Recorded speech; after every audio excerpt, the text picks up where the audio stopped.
महिलाओं को शक्ति हर महीने 2000 रुपये देने का हम वायदा कर रहे हैं। 500 रुपये गैस सिलेंडर के लिए हम देंगे।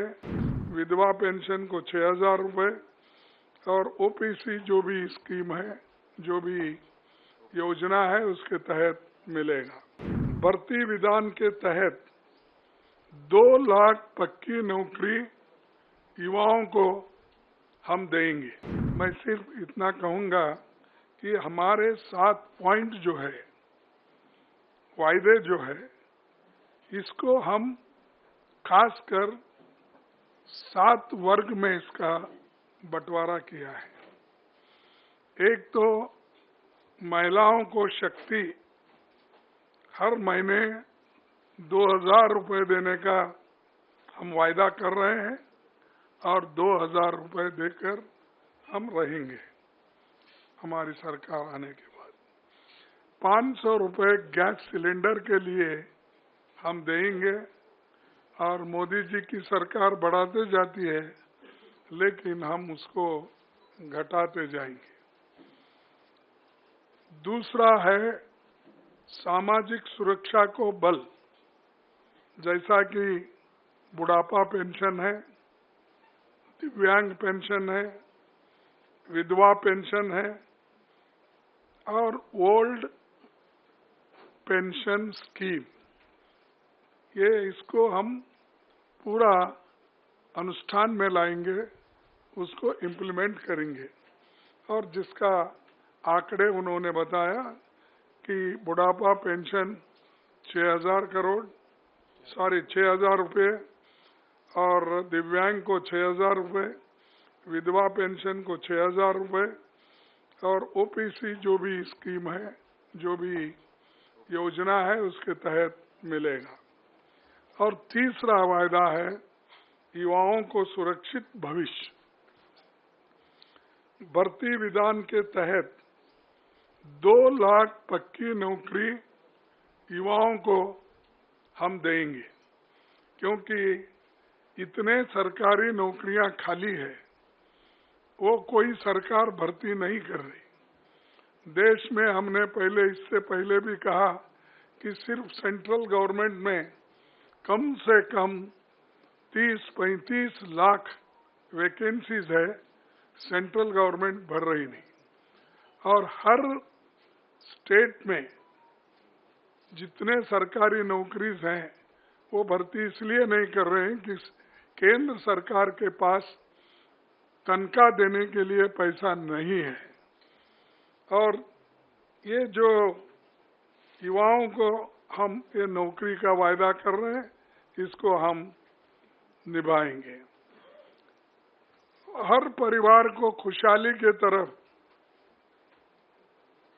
जाने के लिए 300 यूनिट की फ्री बिजली, ठीक है ना?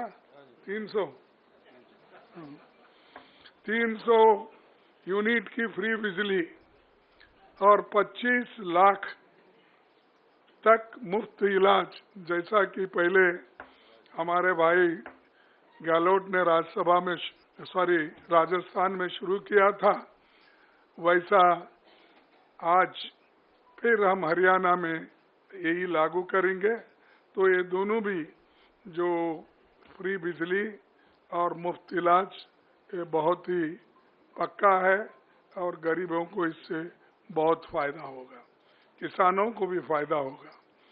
और हमारा 5वां जो है, गरीबों को छत, 100 गज का प्लॉट और 3.5 लाख की लागत से 2 कमरों का मकान।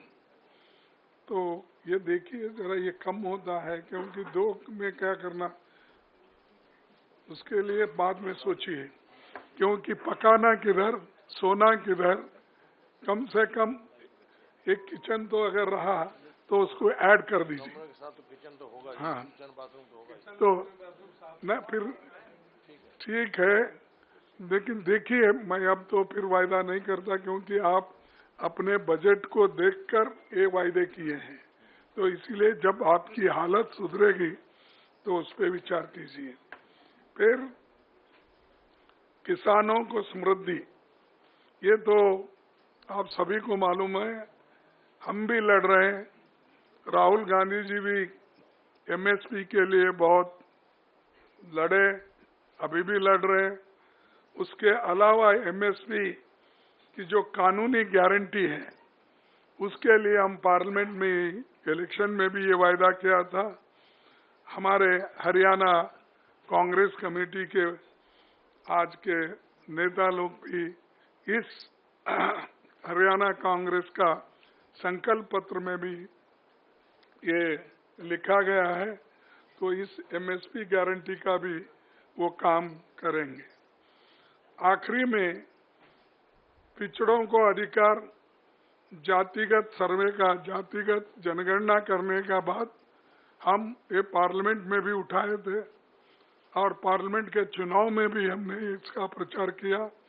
उसी ढंग से यहाँ पर जो हमारे हरियाणा में इसको जाति जनगणना की पूरी उन्होंने कोशिश करके वो जाति जनगणना इसलिए करेंगे कि हर कम्युनिटी के लोगों को, हर जाति के लोगों को वो कहाँ खड़े हैं, वेलफेयर स्कीम में उनका कहाँ स्थान है, चाहे इनकम में क्या है और शिक्षण में क्या है, नौकरियों में क्या है, ये हर चीज अगर आपको मालूम होना है तो ये जातीय जनगणना जरूरी है।